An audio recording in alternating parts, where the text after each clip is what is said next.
नागराज सुमनला सांगतो की 22 वर्षापूर्वीचा रविराज आणि त्याच्या बायकोचा अपघात मीच घडवून आणला.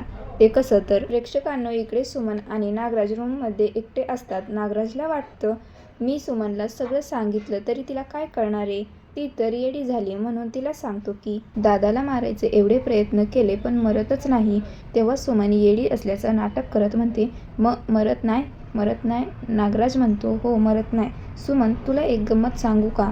कोणाला सांगू नको.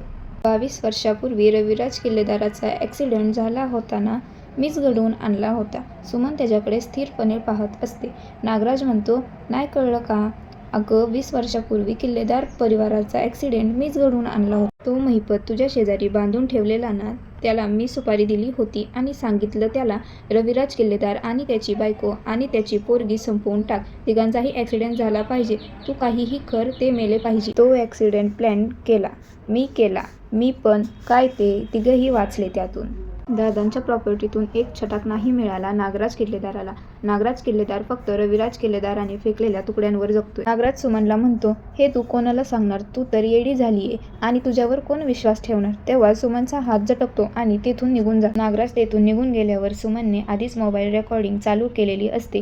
ती त्याजवळ जाते, ती रेकॉर्डिंग स्टॉप करते आणि पाहते की नागराजची रेकॉर्डिंग झालीये की नाही. नागराजने जे काही बोललं ते सर्व रेकॉर्ड झालेलं असतं. तेव्हा सुमन सायलीला फोन करून सांगते की नागराजने त्याचं सर्व सत्य कबूल केलंय आणि त्याची रेकॉर्डिंग माझ्याकडे आहे.